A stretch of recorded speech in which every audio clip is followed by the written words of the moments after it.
Hey, you wanted this, right? You wanted the real deal? That's what this is. Wake up, you're in the middle of it. You want to run? Go ahead. No one's stopping you. Stop complaining.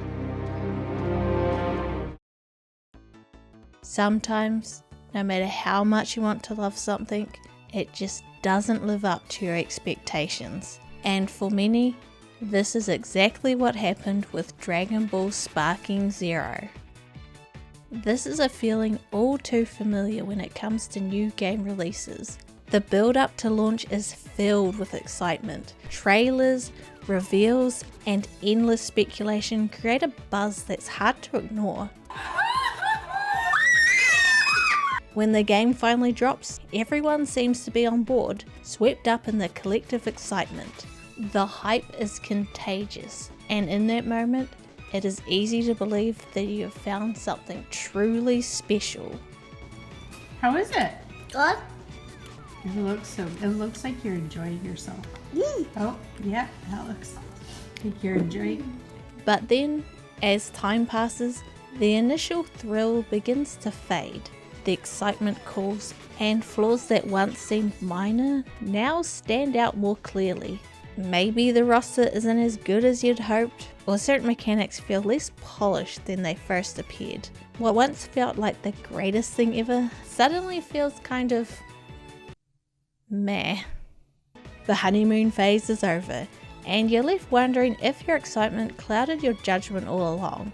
Then the hate begins to roll in, and what was once praised as the greatest thing ever suddenly becomes the worst game imaginable. Such is the way of the internet. Fuck you! This game sucks! It's not good! You gotta love it.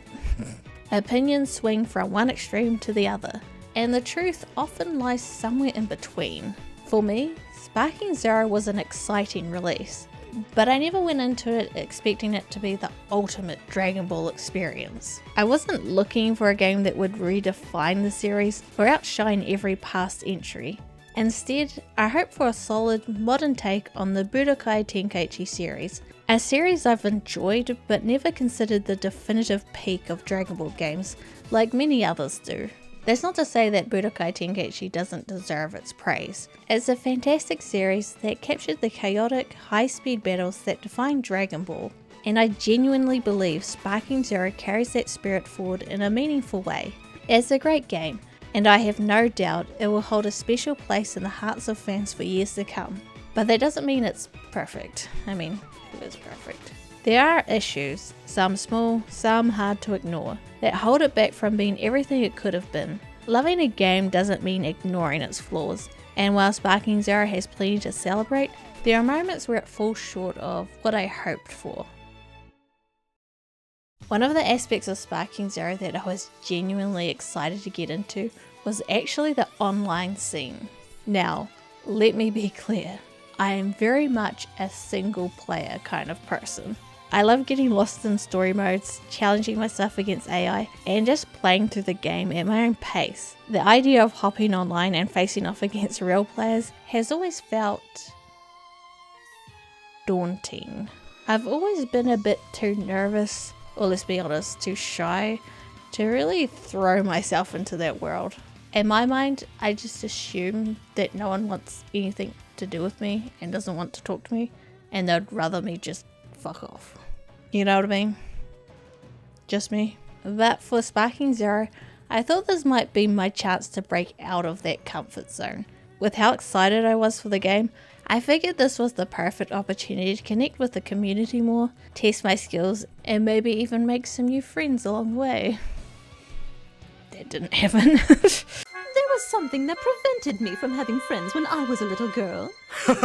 It must have been your personality. I wasn't expecting to become a tournament level player or anything. I just wanted to have some fun and see how others were enjoying the game. Unfortunately, that never really happened. Not that the community was like toxic towards me or anything. The real issue, the online experience itself felt, well, repetitive and honestly kind of boring. Despite Sparking Zero's massive roster, it felt like I was constantly facing the same handful of characters over and over again. And I get it. Fighting games will always have a meta, and players will naturally gravitate towards the strongest characters, but I wasn't expecting it to be this extreme. It felt like if you weren't playing one of those top tier characters, you were just setting yourself up for a bad time. And hey, I am no stranger to losing.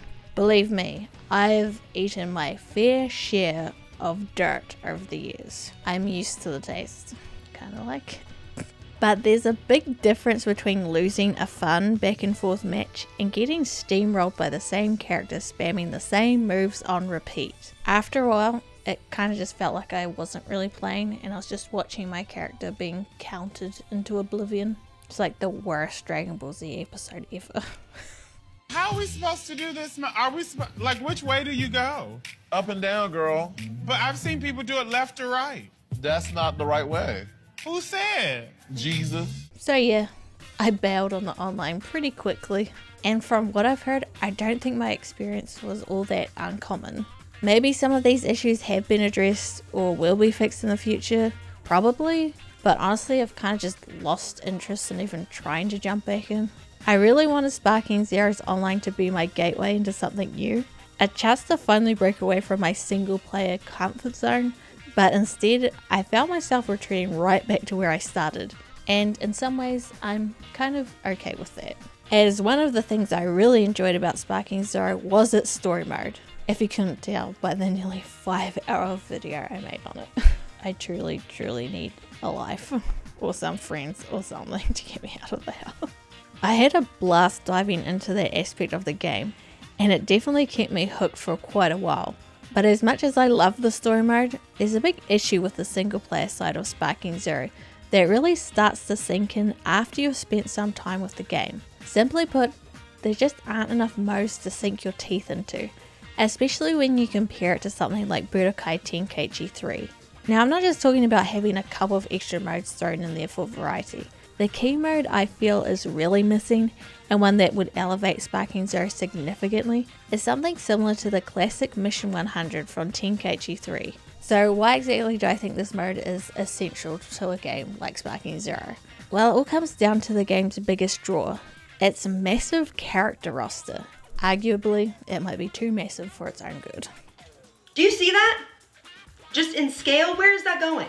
Not in here, okay? The average gal is gonna get about that much. Maybe this, if they're a pro, but the rest of that, completely unmanageable. For those of you who are not familiar, Mission 100 in Tenkaichi 3 was a mode that featured 100 pre-made fights, each with unique restrictions like using only one character or constructing a team with a set DP limit. It was such a great mode because it allowed you to experiment with so many different characters without the pressure to play to a competitive meta. It wasn't about being the best, it was about having fun and discovering what characters work best for you. Before Sparking Zero came out, I spent 100 days straight playing Tenkaichi 3 to really get the hang of the game. And hands down, the mode I spent the most time with and enjoyed the most was Mission 100. It was a perfect mode for a quick session. I could hop in, construct a new team, try out some characters I hadn't spent much time with, and be rewarded for experimenting. And the best part, there was always a sense of progression, as you would hit milestones and unlock things along the way. Now try doing something similar in Sparking Zero. You can either jump online and hope you get some variety, though as I have already mentioned that is a bit hit and miss, and mostly a miss, or you can set up individual battles with the AI, but let's be real here, that's just not the same. It lacks the sense of challenge and reward that Mission 100 brought to the table. Without those preset objectives, the experience feels empty. There's no real goal, no sense of accomplishment. Now, you might be thinking, isn't Mission 100 just like the custom battle mode in Sparking Zero? Well, kind of. Moving on. No, I will elaborate on that.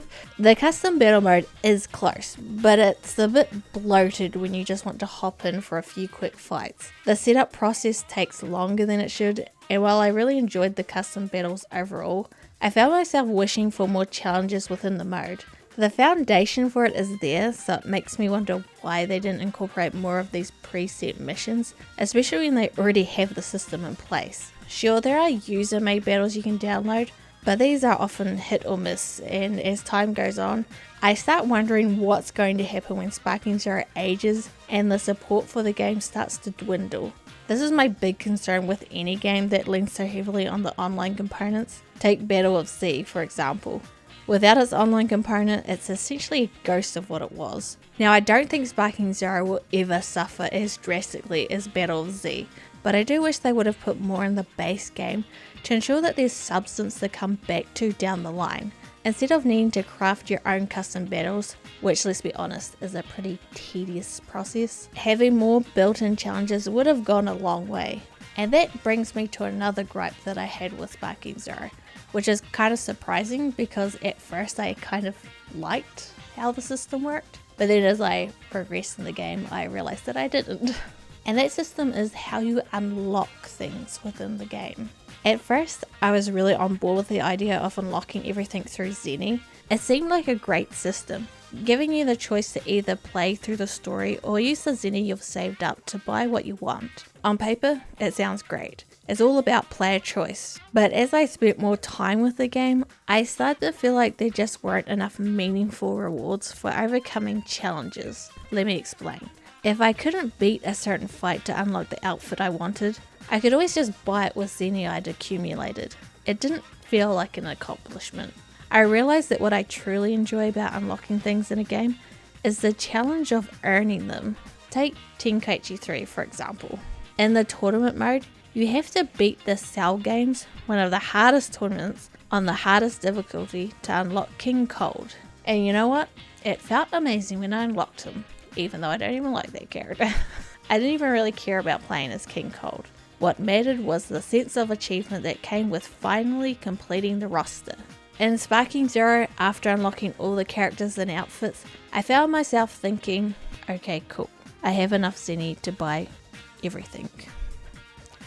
And I don't want any of it. Is this what it's like to be a billionaire?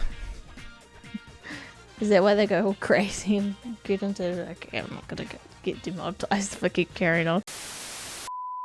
The process just didn't have the same satisfying punch. It's a system that lacks a sense of struggle and accomplishment that made unlockables in games like Tenkaichi 3 so rewarding.